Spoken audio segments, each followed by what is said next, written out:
como si no te rindieras. Te estás rindiendo. Puedo ver que tuvieron que decirlo. Puedo verlo en sus ojos. Fue como, maldita sea, tío. Roy Jones Jr. sobrevivió cosas que habrían terminado con la mayoría de los hombres. El robo olímpico. 40 millones de dólares desaparecidos. Su memoria desvanecida golpe a golpe. Pero nada lo preparó para esto. A los 57 años, la vida le dio una sentencia que no podía combatir y un adiós que nunca vio venir. Aquí es donde la historia del mejor boxeador vivo finalmente se cierra. El costo de todo. Roy Jones Jr. fue sentenciado a los 5 años a una jaula que no eligió. Fue sentenciado a los 19 por jueces en Seúl, que ya habían decidido el resultado antes de que sonara la campana final. Fue sentenciado por un corte de peso que le robó la cosa más valiosa que un atleta puede poseer, el cuerpo en su pico absoluto. Y fue sentenciado por el dolor en junio de 2024 de una manera que ningún cinturón de campeón, ninguna inducción al Salón de la Fama, ninguna medalla de oro de vuelta 4 décadas demasiado tarde podría jamás abordar completamente. Una y otra vez, sentenciado por fuerzas mayores que él mismo. Esta es esa historia. Todo. Y comienza donde la mayoría de las historias sobre Roy Jones Jr. nunca se atreven a comenzar. No con lo destacado, no con los títulos, no con la época de oro que lo hizo intocable durante una década. Comienza con la caída. Porque la caída es donde descubres de qué está hecho algo en realidad. Después del knockout que cambió todo, un único gancho de izquierda en el segundo asalto contra Antonio Tarver el 15 de mayo de 2004. Las derrotas vinieron en una cadencia que nunca se había asociado con este boxeador. 25 de septiembre de 2004, una derrota por nocaut en el noveno asalto ante Glenn Johnson en una pelea por el título de la FIB. 2005, una derrota por decisión unánime ante Tarver en su trilogía. 2008, una derrota ante Joe Calzaghe. Diciembre de 2009, una derrota por nocaut en el primer asalto ante Danny Green. Abril de 2010, una derrota por decisión unánime desigual ante Bernard Hopkins, un hombre al que había superado con una mano rota 17 años antes. Ahora devolviendo el favor con precisión paciente y sofocante. Mayo de 2011, un knockout en el 10º asalto a manos de Denis Lev, el récord que había sido 49-1, se estaba convirtiendo en algo que las personas que lo amaban más no querían mirar directamente. Y Roy Jones Jr. continuó, no por la fama, en parte por dinero, aunque los problemas financieros se habían acumulado gravemente. Una deuda del IRS de aproximadamente $3 millones, una presentación de quiebra del capítulo 11 en 2014, propiedades subastadas, un patrimonio neto que alguna vez fue estimado en $45 millones, reduciéndose a lo que los estimados actuales colocan en aproximadamente 7 millones. Pero más profundo que el dinero era el competidor en él. Algo instalado tan temprano y tan profundamente que ninguna cantidad de derribos podía alcanzarlo completamente. Y debajo de todo, Roy Jones Jr. había estado llevando una advertencia desde que tenía 17 años. Desde el día que entró a un gimnasio y conoció a un antiguo contendiente de clase mundial llamado Jimmy Young y vio lo que décadas de ser golpeado en la cabeza le habían hecho a un hombre que solía ser uno de los boxeadores más peligrosos vivos. Jimmy Young apenas podía hablar. Y lo que le dijo al adolescente parado frente a él era el tipo de cosa que cuando viene de la persona correcta en el momento correcto se graba en ti permanentemente. Cada golpe que recibes en la cabeza cuenta, ya sea que estés entrenando o en una verdadera pelea. Piensan que el entrenamiento no cuenta. Sí, cuenta. Ahí es donde la mayoría de esos chicos se arruinan. Roy Jones Jr. sabía exactamente lo que esas palabras significaban de una manera que la mayoría de las personas nunca podría. Su padre lo había obligado a entrenar 25 asaltos cada noche como mínimo. No trabajo de almohadillas, movimiento de intensidad completa y sparring cada noche, comenzando desde los 5 o 6 años. Antes de que alguna vez peleara por un título mundial, ya había absorbido más trauma craneoencefálico acumulativo que la mayoría de los boxeadores absorben en carreras completas. Para 2011, esa acumulación se había vuelto imposible de ignorar. Viajó a Pittsburgh para un tratamiento quiropráctico experimental destinado a abordar los problemas de equilibrio que atribuía a 21 años de daño en su carrera. Ha declarado públicamente que cree que su memoria fue dañada por su carrera de boxeo. Ha convertido la advertencia que Jimmy Young le dio en defensa, llevando ese mensaje a gimnasios, a jóvenes boxeadores, a cualquiera que quiera escuchar a través de las derrotas, el colapso financiero, las preocupaciones de salud, la continua enemistad pública con Floyd Mayweather Jr., que se desarrolló en intercambios de redes sociales acalorados y desafíos abiertos a través de 2024 y 2025. Roy Jones Jr. se mantuvo de pie, golpeado, complicado, completamente humano, pero de pie. Y entonces, en junio de 2024, sucedió algo para lo que ninguna cantidad de entrenamiento de boxeo, ninguna cantidad de dureza mental, ninguna cantidad de insensibilidad de temerario al dolor podría haber preparado a un hombre. El sábado, 22 de junio de 2024, el hijo de Roy Jones Jr., DeAndre, murió por suicidio. Tenía 32 años. 2 días después, Roy Jones Jr. publicó la declaración más cruda de su vida pública. Desafortunadamente, mi hijo DeAndre se quitó la vida el sábado. Estoy muy agradecido de que Dios me permitiera regresar a casa el viernes por la noche para pasar la última noche de su vida conmigo y la familia. Sé que muchas personas están pasando momentos difíciles en este momento, pero nada justifica quitarse la vida. Dios la da y Dios debería ser el único en llevársela. Gracias por el amor y el apoyo. Baby era mi hijo mayor en realidad. Fue mi primer hijo, y fue como la pérdida de un mejor amigo. En una de las primeras veces que habló sobre la pérdida en profundidad, describió cómo se había visto realmente la noche anterior. Había estado en la carretera durante 3 semanas. Se suponía que debía regresar a casa el sábado. El jueves, algo le dijo que regresara a casa temprano. No sabía por qué. Se fue y a las 3 de la mañana llegó un golpe a la puerta. Pero perder a una persona así es una cosa muy difícil de hacer. Hablaron durante 2 horas esa noche. Roy, su esposa Natalie, y DeAndre trabajando a través del peso que lo había traído a la puerta en la oscuridad. Roy Jones Jr. ha dicho que en algún lugar durante esas 2 horas, abrazó a su hijo de una manera que se sintió como un adiós que se negó a nombrar en voz alta. Le dijo que se quedara esa noche. DeAndre lo hizo. Y cuando llegó la mañana, se había ido. La llamada llegó a las 10 en punto. Roy y su esposa conducieron por la Interestatal 10. Cuando vio el coche de policía en la camioneta de su hijo, ya sabía por qué DeAndre, como lo describió, era el tipo de hombre que decía lo que quería decir, igual que su padre. En su dolor, Roy Jones Jr. hizo algo que las partes más profundas de su educación nunca le habían enseñado a hacer. Pidió ayuda, no para sí mismo, sino para cualquier otra persona parada en el mismo lugar en que su hijo se había parado. Vinculó la tragedia a las heridas generacionales que había heredado de su propio padre, y reconoció sin culpa ni actuación que los ciclos del dolor sin hablar tienen una forma de moverse a través de las familias, a menos que alguien sea lo suficientemente valiente para romperlos. Y aquí es donde la historia se niega a terminar, porque a los 57 años, Roy Jones Jr. no ha terminado. Ha abierto un nuevo gimnasio de boxeo en Dallas, Texas, organizando un campamento de entrenamiento abierto a niños y adultos por igual.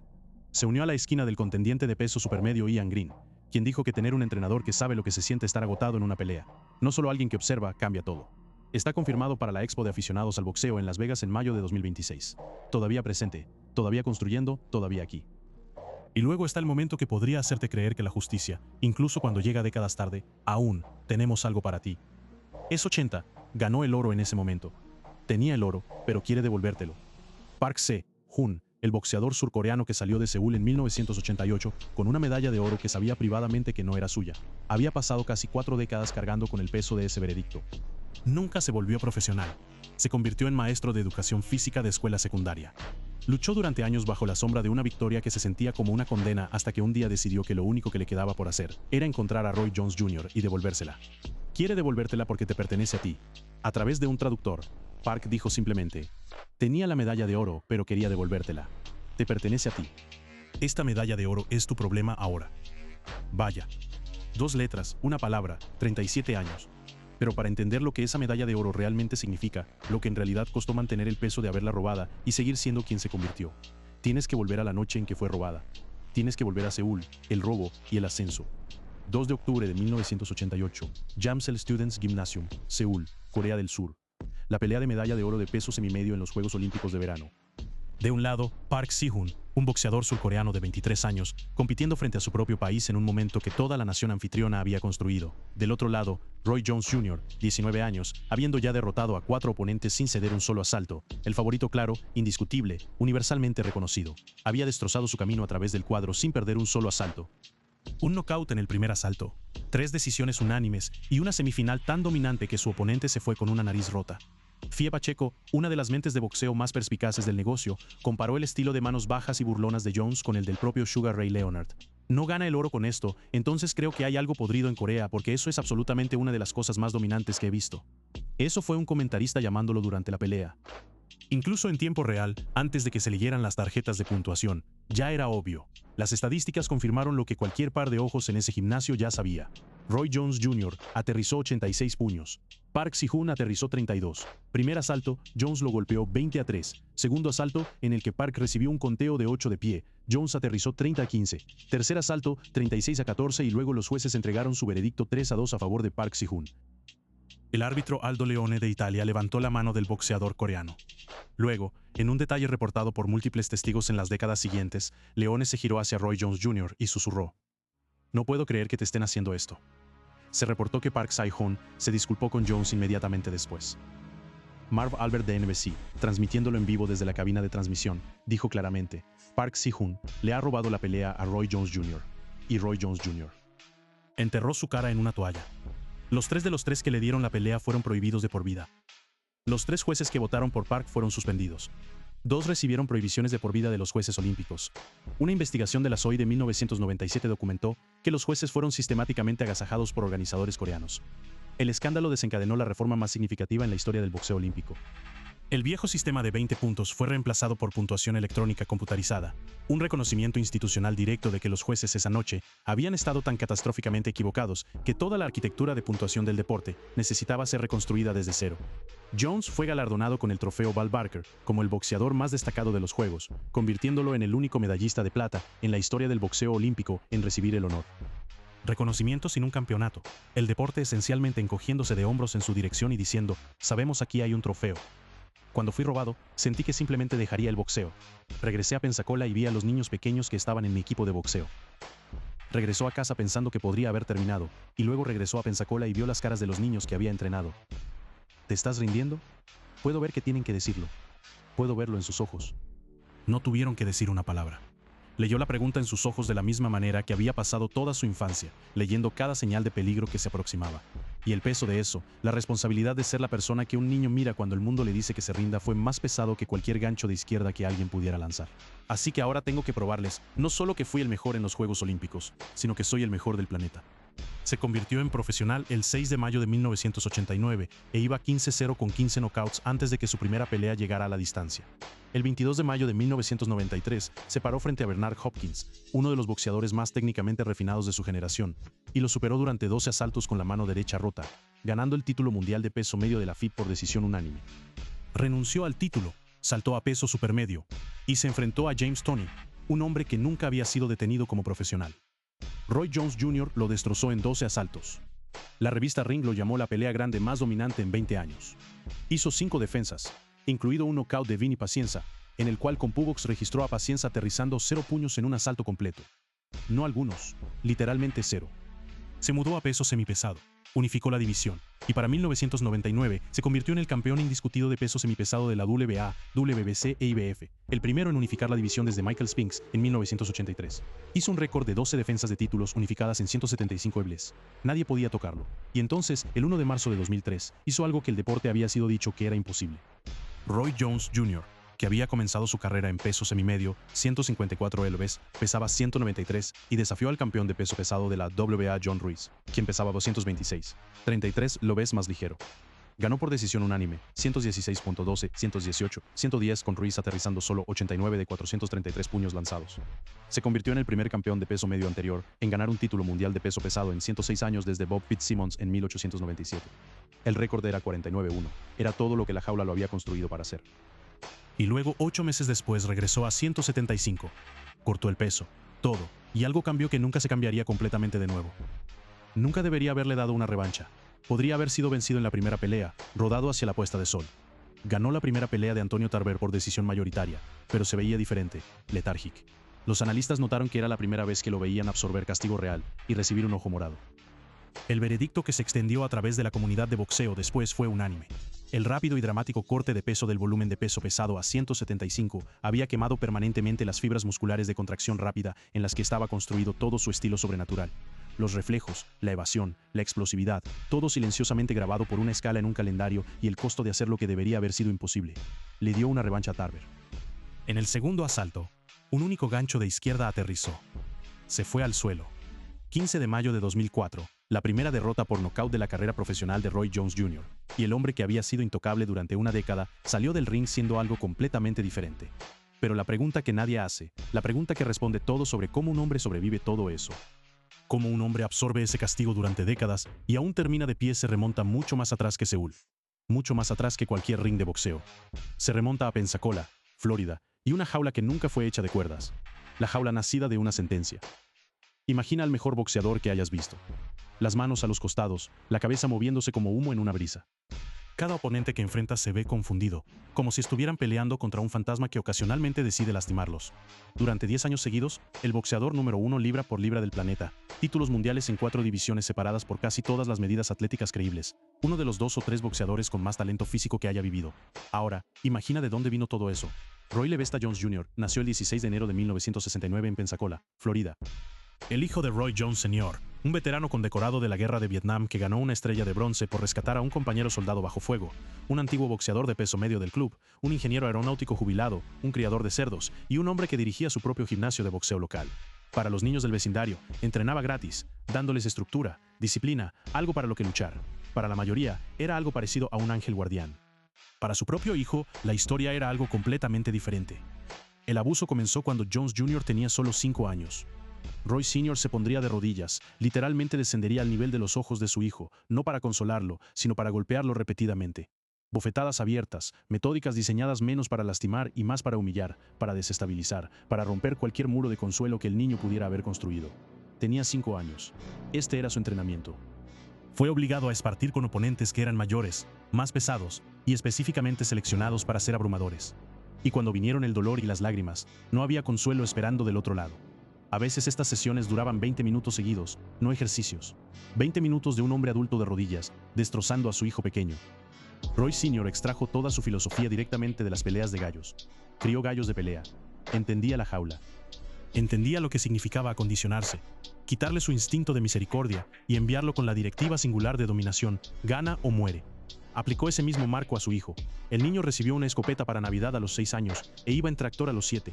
Actos que supuestamente causaron que su madre, Carol, se sintiera desvanecida de alarma.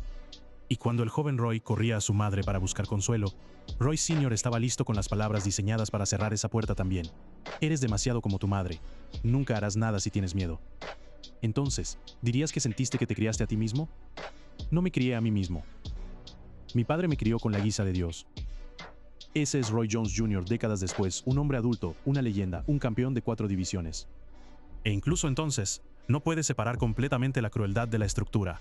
Porque la verdad brutal que ha tenido que vivir toda su vida es que el hombre que era la jaula también era, de alguna manera innegable, el hombre que construyó la llave. La disciplina, el valor, el núcleo mental inquebrantable, todo vino de la misma fuente.